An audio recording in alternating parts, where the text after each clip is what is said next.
Hi everyone, I'm Tisdell and thanks for watching. I wanted to give you a little bit of info about the following lecture. Unfortunately, the original audio was lost from the lecture, so what I'm doing now is going back and watching the lecture here in front of me, and I'm going to do some commentary about what's happening. Now, this actually may be better than the original lecture because I've actually had time now to look at the lecture and reflect on it, and hopefully it's going to be useful. I hope you're going to like it.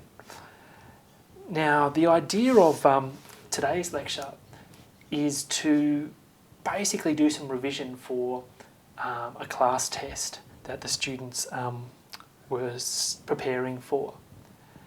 Now, basically I'm going to go through two tests from the previous year and just solve them and do lots of problems to give people an idea of what might be on the test and also what's expected, so some model type solutions if you like. So let's have a look at the exam in front of us. You can see that there are 3 questions. There's 20 minutes to complete the exam. Now, one important aspect of taking an exam in mathematics or any other subject is to manage your time properly and efficiently.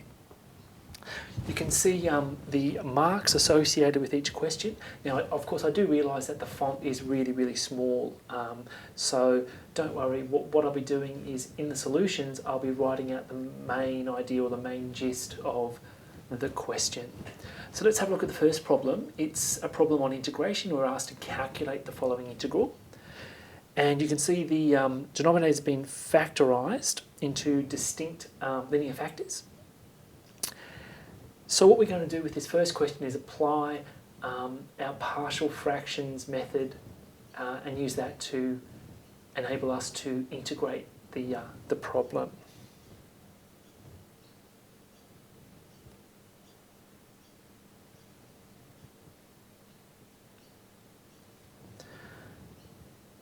Okay, so let's define the integral by, say, capital I.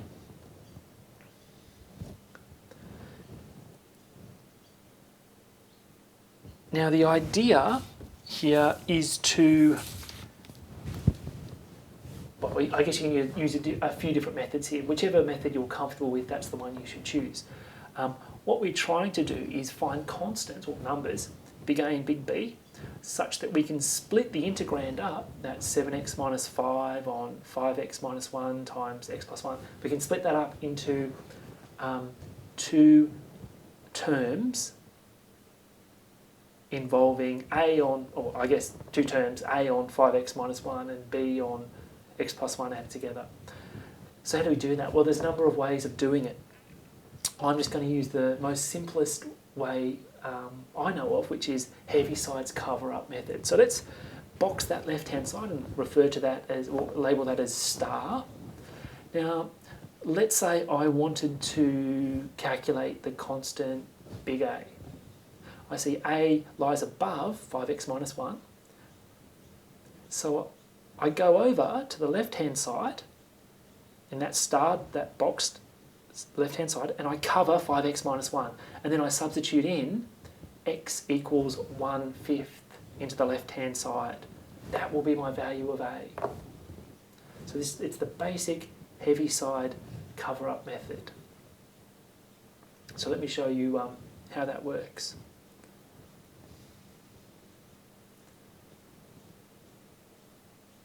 So we cover 5x minus 1 in brackets in the left-hand side, so that's starred boxed left-hand side, and sub in x equals 1/5.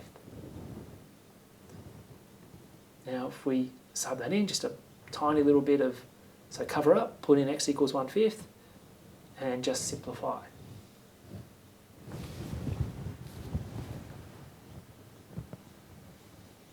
Now you don't have to put all these calculations in if you don't want to. You may just be able to do it by inspection. So sub in x equals 1/5.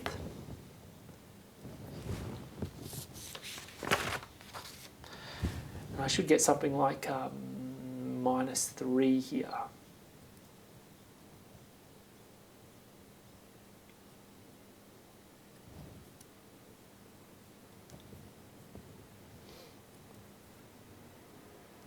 Now, in your class test, you won't have a calculator, so it's important to be able to simplify these expressions appropriately and quickly.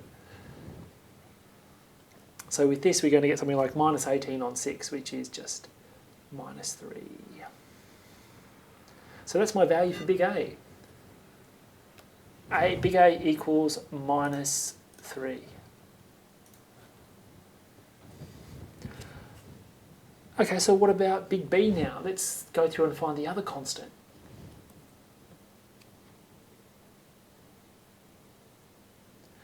Well, you'll see that big B lies above x plus 1 in brackets. So let's go over to our starred left-hand side and cover x plus 1 in brackets and sub in x equals -1. So cover it up, sub in x equals -1, and that, whatever that is going to give me the value of big B. Now the beautiful thing about Heaviside's cover-up method is basically there's almost no algebra involved, and that's why students really like it, because it's simple and there's hardly any calculations involved whatsoever. Now Heaviside's method isn't always appropriate. When you have repeated factors, it's not appropriate to use all the way through, but for a simple problem like this, where you have a repeated linear factor, you have 5x minus 1 and x plus 1, it's fine. So let's sub in, okay, I think I made a mistake here. Yes, that x plus 1 in the bottom should be 5x minus 1. Sorry about that. So let's have another go.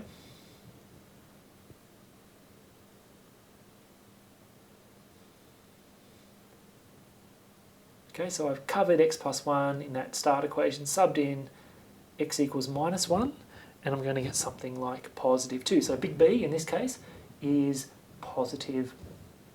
So I know my big A and big B. All I need to do now is integrate term by term, and I'm going to get 2 logarithms really. So let's investigate that now.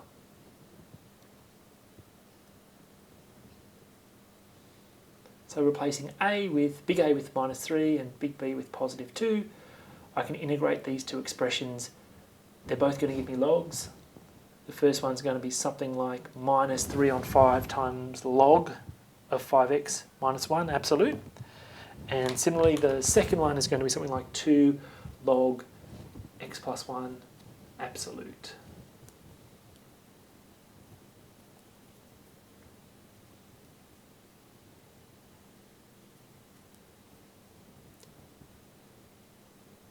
Okay, so let's just write that down.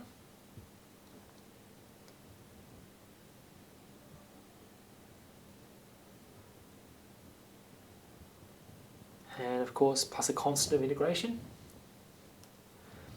Now a good question here is, do I really need those absolute value signs in there? And the answer is yes, because you don't know whether 5x minus 1 is positive or negative, so you need the absolute value signs in there.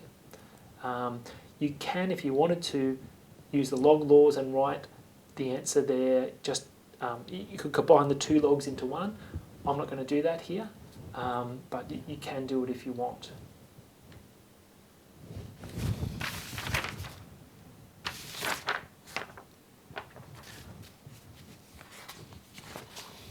Okay, so that's the first question out of the way.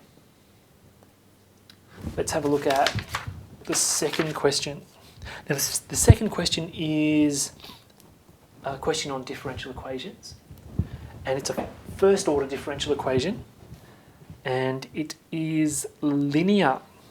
So we're asked to find the general solution of this differential equation for x, for positive values of x. In other words, we're only interested in solutions y of x for positive values of x.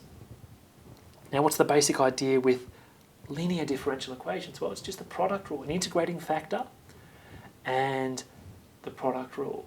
So basically, linear differential equations can be solved via reversing simple ideas from differentiation, like the product rule.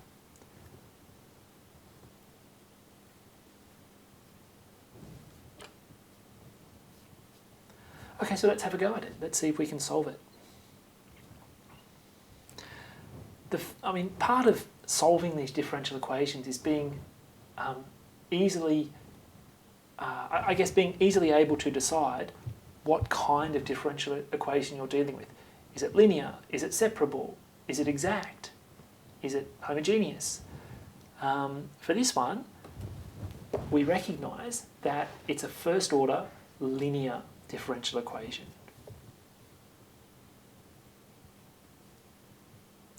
Now, the reason why it's important to classify these things is because depending on the type of equation, well, you can base your solution technique on the type of equation. So different types of equations generally require different techniques and different solution methods.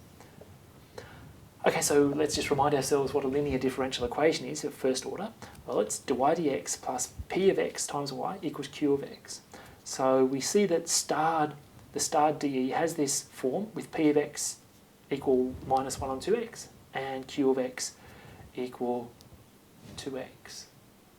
So how do we actually solve this problem? Well, I mentioned the product rule before, yes, but before we get to that, let's look at the integrating factor. Now, an integrating factor is just a special function that we construct based on this coefficient p of x. So in this case, the coefficient minus 1 on 2x. Okay, so an integrating factor is a special function, exponential function, e to the integral p of x dx.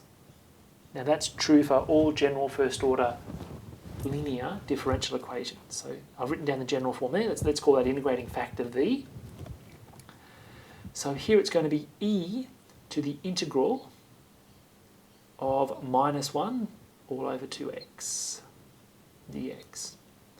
Now, so you can see here that we have to integrate minus 1 on 2x. You can do that a couple of ways.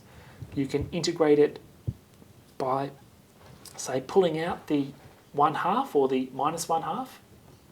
But I've done it a different way. I've integrated the whole thing to get something like e to the minus 1/2 log 2x. Now, notice that I haven't put in the constant of integration. You can put one in if you want. It's not going to change or alter the solution. The reason is that if you did put a constant of integration, so you'd have e to the minus 1/2 log 2x plus c, then that actual constant would cancel out when you rearrange the equation and the solution later on. Okay, well, let's try to simplify this integrating factor v. Well, you can see I've just used my index law and I've changed the 1/2 to a square root, log laws, and I know that e to the log of root 2x, or that exponential and the logarithm are opposites, inverse functions, right? So they just cancel each other out. So I'll be left with 1 on root 2x.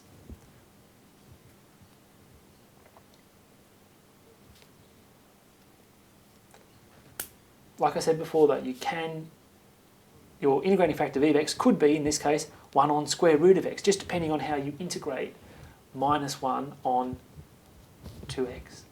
Okay, they're both correct. They're both going to give us the same answer later on. Okay, so what do we do now? We've got our integrating factor. What we have to do now is multiply both sides of my starred differential equation by that integrating factor v of x. And the left-hand side will then collapse to the derivative of a special product. That product will be the unknown function y times the integrating factor function. Okay, that's a general step for the solution of all linear first-order differential equations.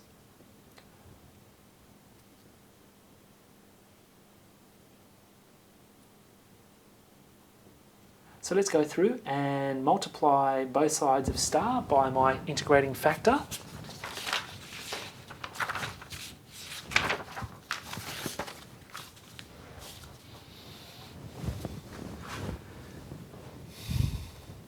And I haven't written it all down here, but using the product rule, you can confirm that the left-hand side then is just the derivative of a special product, y times the integrating factor, and the right-hand side of the general linear differential equation is going to be q times v. So in our case, it's just d dx of y times 1 on root 2x equals x times 1 on root 2x. So we can simplify the right-hand side in that bottom line, and basically we'll just integrate the left-hand side because we know that integration undoes that d dx on the left-hand side. Now what's going to happen is, when we do that, is that the solution y is going to pop out, or y times 1 on root 2x is going to pop out. We can just rearrange it to make y the subject. So that's a good place to be in, because we're getting our unknown function, our unknown solution, out there in the open. So let's simplify the left-hand side, and then I'm just going to integrate both sides of that, or I guess the left-hand side and the right-hand side of that bottom line.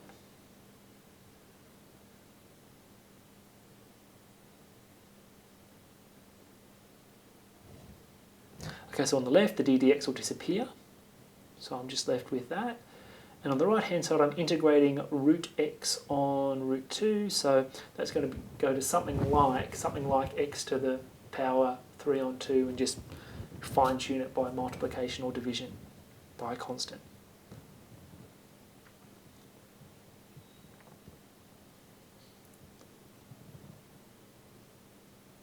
So I'm going to put in my constant of integration.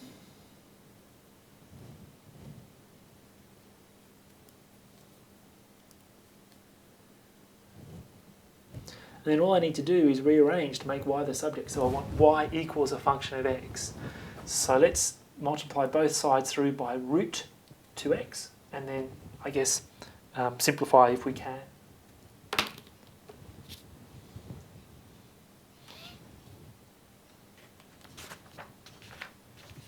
So this is the last step of the problem. Rearrange to form y equals a function of x, if you can.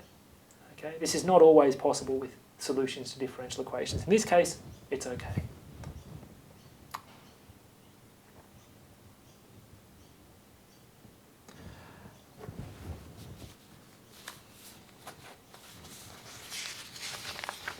So if I simplify that first term, I'll get something like the following.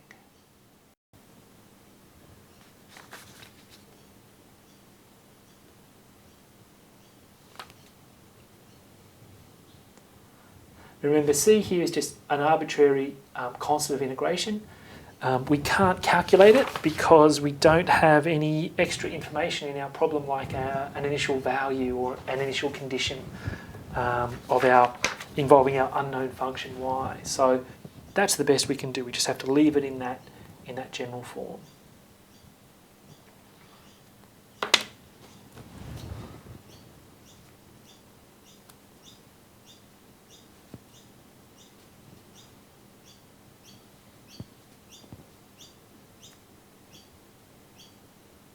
Okay, so like I said before, you can integrate minus 1 on 2x in other ways, and you'll still get the same answer that I got.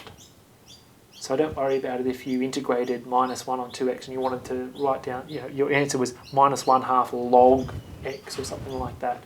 You'll still, when you rearrange it in the final line, you'll still get the same solution type as I did.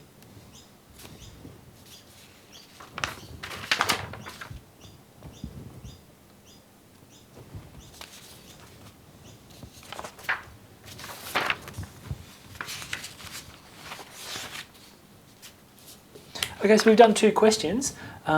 One more to go.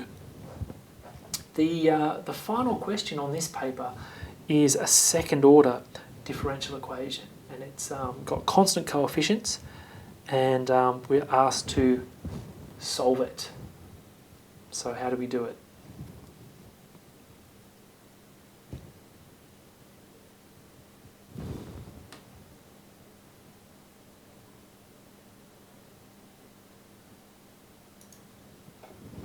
So let's have a look at that now.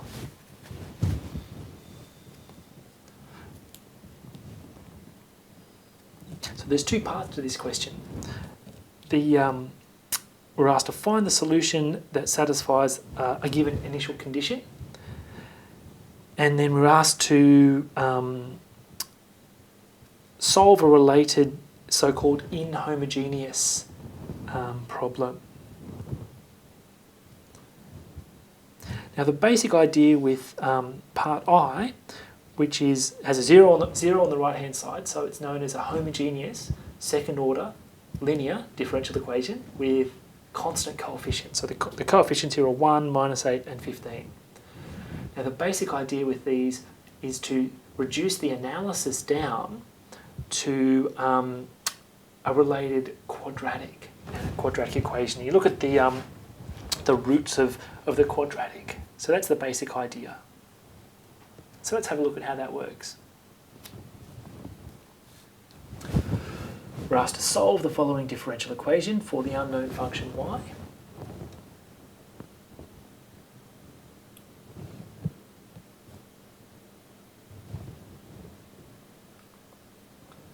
So we need to write down the related or associated so-called characteristic equation associated with this differential equation. So basically, you keep the coefficients, and in this case, you replace y double prime with lambda squared, y prime with lambda, and y with just 1. So our characteristic equation for this one is lambda squared minus 8 lambda plus 15 equals 0. So now we're faced with a quadratic equation, and we want to solve that and look at find the roots lambda. So there's a number of ways of doing it. You can complete the square. You can you can factorize. You can complete the square, or you can use the quadratic formula if you want. Now, with this one, we can actually factorize quite easy. So you can see I'm going to break it up into lambda minus 5 and lambda minus 3.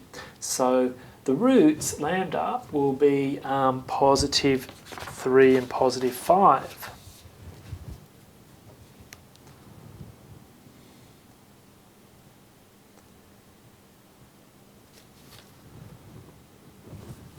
Now, the next step, we found the roots, right? The next step is to look at those roots and analyse them.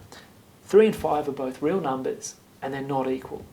So under this scenario, we have a special form of solution, or general form of solution, to our differential equation. In particular, if our roots are like these ones, real numbers, not equal, then our general solution is just a linear combination of special exponential functions.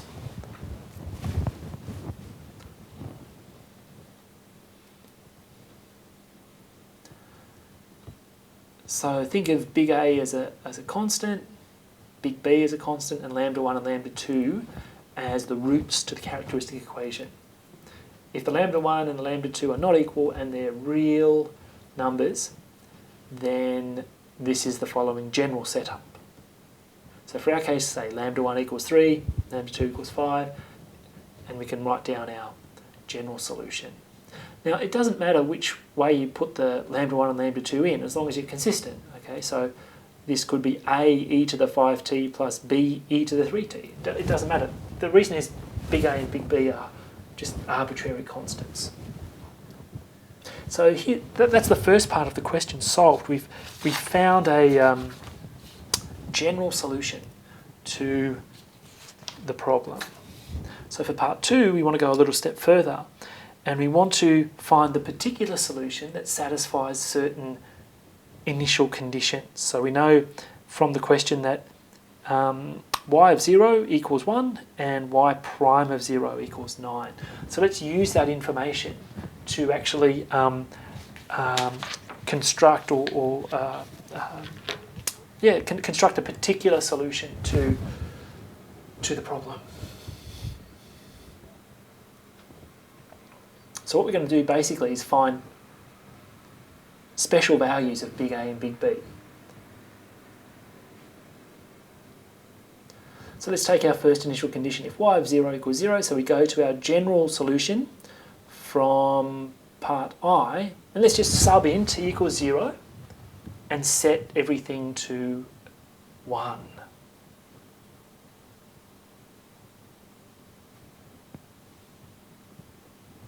Right, so the idea is to find the constants big A and big B. To do that, let's take the first initial condition, y of 0 equals 1, take our general solution from part I, sub in t equals 0, and set the whole thing equal to positive 1.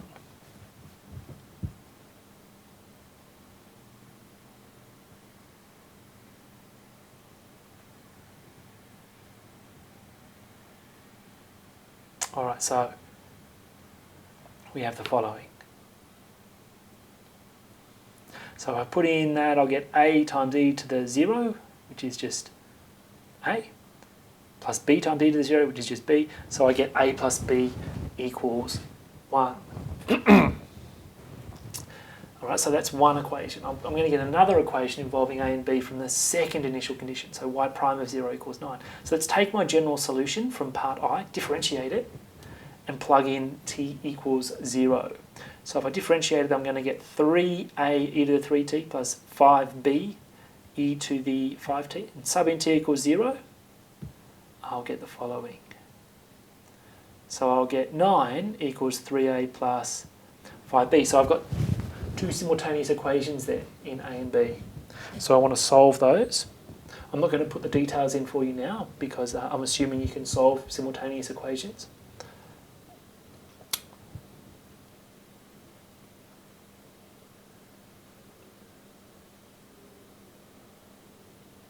If you take, say, 3 times the first equation from the second equation, well, you'll get b equals 3, and then back substitute, you'll get a equals minus 2.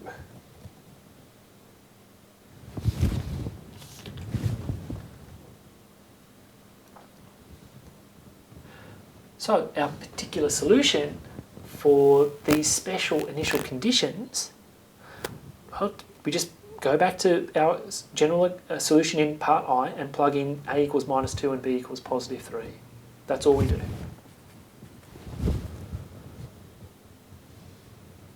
So I'm just going to write that down.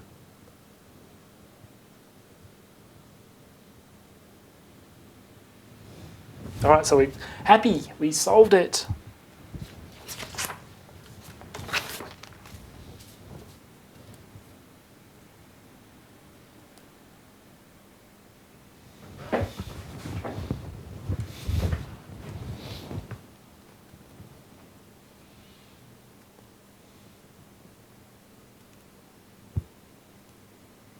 So we've only got one more part to go now in question 3, and then the paper's finished.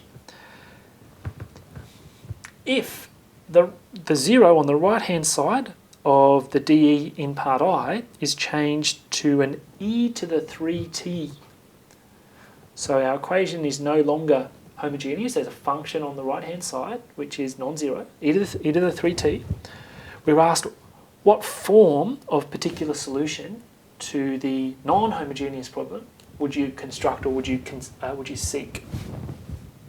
And you're not. The last part is do not evaluate the unknown coefficients. So how would I do this? Well, remember our construction is based on the form, initially based on the form of that right-hand side. In this case, it's an exponential function. So as a first attempt, we would base our particular solution choice on that form. So exponential function, let's try to form a particular solution using an exponential function.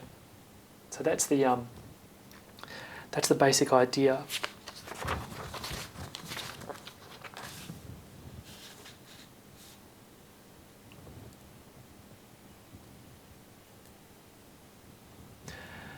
So I guess we need to be very careful though, because if we choose something to, like our particular solution to be e to the 3t, then that's actually contained in our solution in part II. So that's not a good choice because we're not adding anything new to the table. So what we usually do in this case, where our first choice, say e to the 3t, is already in the solution in part 2, we just multiply through by the independent variable. So instead of choosing e to the 3t, we choose t times e to the 3t times a constant, an arbitrary constant. So you need to be careful with this last question, because if you made the choice, say a constant times e to the 3t, that wouldn't add anything new to the solution in part II, or part I for that matter.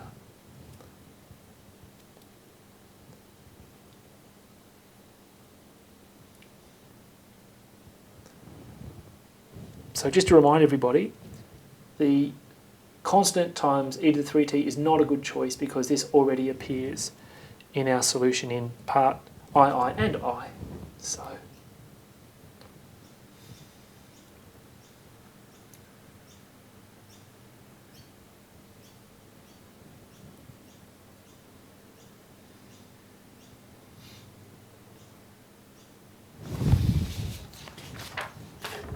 okay, so that's the class test finished. I've probably taken a bit more time than you would take because I'm actually explaining things and writing everything down. Now you wouldn't necessarily write everything that I've written down in the exam, but that's a good idea. What I've tried to do there is give you an idea of how to do the problems and also what we expect in our solutions and the sort of justification that we expect when you're trying to communicate your mathematics to us.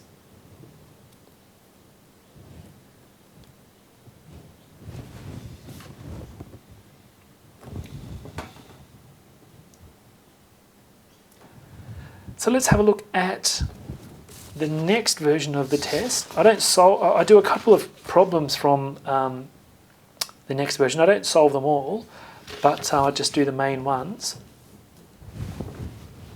So let's have a look at it. You can see it's, sorry, that was the wrong one.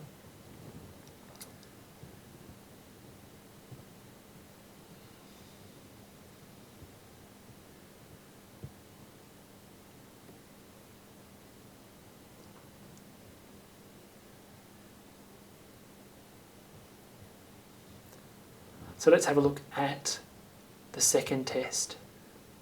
Again, I know the font's very small, so I'll write out the general idea of the question in my solutions. So you can see the structure is almost identical to the first one we did. The only difference is question 2 is a bit different. There's what's known as an exact differential equation in there rather than a linear first order differential equation. So I'll do the first problem and I'll do the second problem.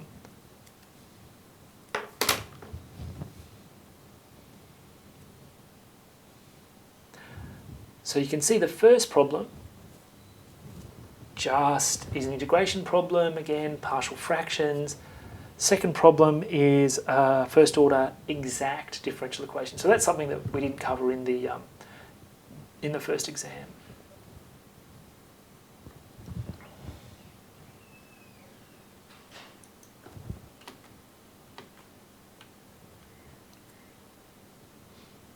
Okay, so we can complete the first problem now. Again, I'm just going to use a heavy side cover-up method, but I'm going to go through it at a faster pace than the first problem in test 1. So let's give our integral some notation. I'm going to let the integral be represented by I. And so instead of writing out everything I did in the first test, I'm just going to keep it a bit more streamlined in this solution. So we want to find constants big A and big B, such that you can split this up into A on 2x plus 1 plus B on x minus 1 all integrated, where big A and big B are constants. So something a little bit like this.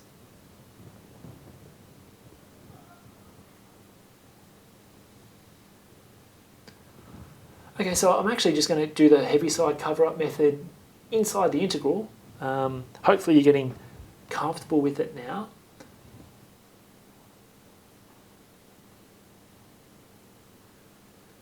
So to find A, I cover up 2x minus 1 and sub in x equals a half to get the value of big A.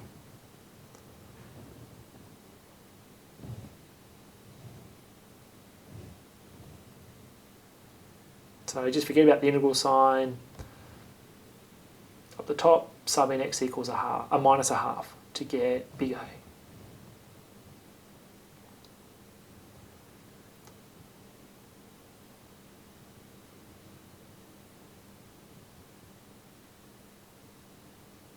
Okay, so if I do that, I should get something like minus 3. And then for big B, cover up the x minus 1 in the top line and forget about the integral sign and sub in x equals positive 1. So I'll get something like 2 for big B. Oh, that should be 1 plus 5 on the top, not 1 plus 6. So I think I'll adjust that in a second. Yep. So I'll get positive 2 for big B. So now what I can do is just do my integration, integrate both terms, and I'll get logarithms. So plugging in big A equals minus 3 and big B equals 2, I'm going to get 2 logarithms.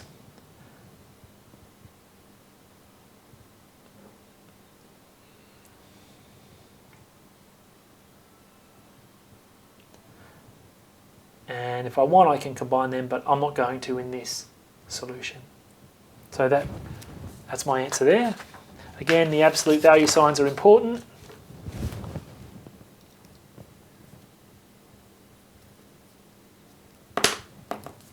I mean, I'd be happy with that if I was marking an exam, to leave it in that. You don't need to simplify the logarithms in this case. That's my personal opinion.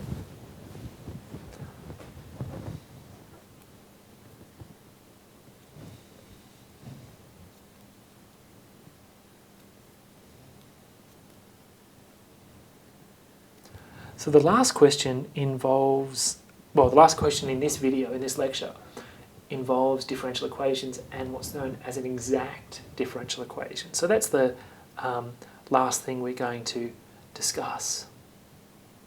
So here it is. You can see it's written with, at least in this case, with the differentials dx and dy split. And basically the idea in solving these exact equations just relies on the chain rule, another simple idea from calculus and derivatives. So just for the benefit of everyone, here's the differential equation that we're asked to solve.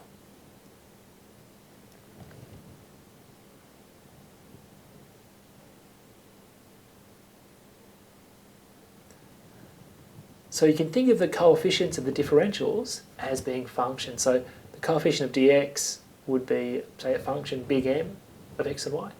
And the coefficient of dy, the expression in brackets, can be thought of as another function, big N, again, depending on x and y. Now the first question is this differential equation exact? Now there's a condition for exactness, and it involves partial derivatives of those functions big M and big N. If we know it is exact, then we know that we can apply these chain rule type methods to extract its solution. Now the condition for exactness is the equality of these two partials. dm, well, by m sub y I mean dm dy, by n sub x I mean dn dx. So if we calculate them and they're equal, well, we say our differential equation is exact. Now, these these partial derivatives, m sub y and n sub x, I guess they also really need to be continuous for the ideas to work properly. But because you're mainly going to be looking at functions m and n that are polynomials, it's automatically satisfied. So let's have a look at the partial derivative, dm dy. Let's calculate that. We'll get 18x squared y. And dn dx is going to be, let's work out that, that's again going to be 18x squared y. So if we compare our two partial derivatives, they're equal. And they're polynomial, so they're also continuous.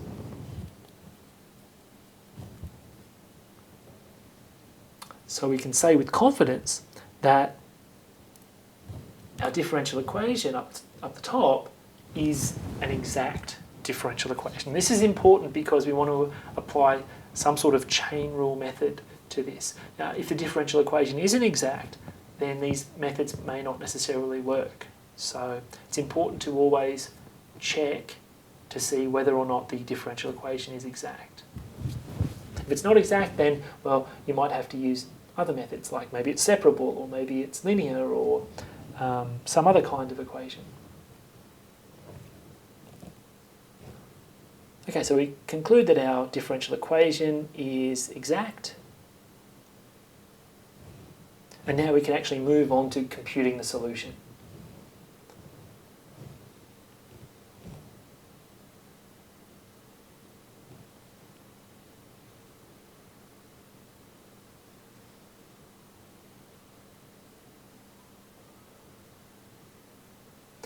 Okay, so how do we compute the solution? Well, like I said before, it involves an idea based around the chain rule. So what we do is we assume that our solution y equals x, y of x, is in some sort of implicit form. Okay, so we don't necessarily have y equals something involving x. We've got a bigger equation that sort of contains x and y, and you can't necessarily make y the subject. So that's denoted by big F of x comma y equals c. C is a constant, big F is a function that we want to calculate.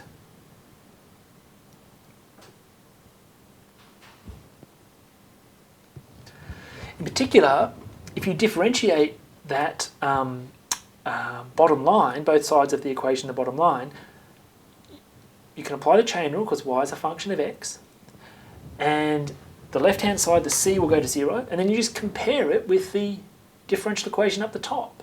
So we assume that df dx is going to be big M, our function big M, which is just 9x squared y squared.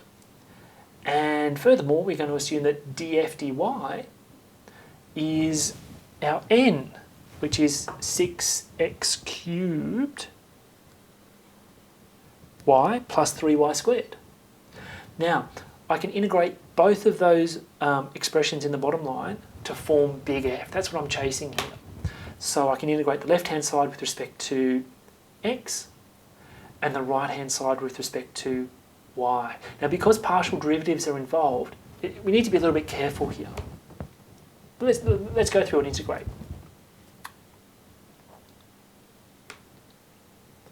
So on the left-hand side, I'm going to get f equals integral of 9x squared y squared dx. Now just imagine y is a constant here and integrate normally with respect to x.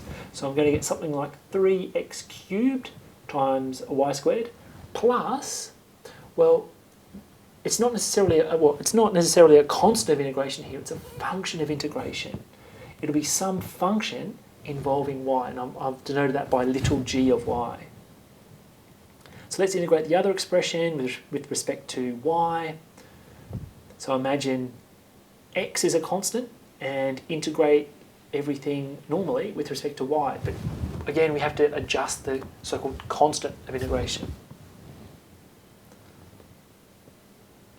So let's put a function of integration h of x. Now, if we can calculate little g and little h, then we've got big F.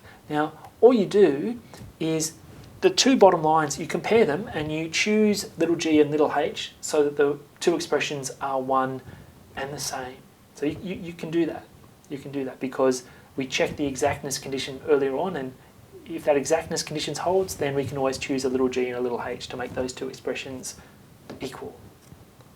So what can we do? Well, let's choose little g of y to be y cubed and little h of x just to be the zero function. If I do that, then the two big F's are one and the same. Thus, our implicit representation of our solution, big F of x comma y equals constant c, is just 3x cubed y squared plus y cubed equals a constant, where c is a constant. Now this is the implicit form of the solution. Okay, so that's the basic way of doing those problems. Always check the exactness condition. That's very, very important. Otherwise you may run into problems later on. And thanks for watching.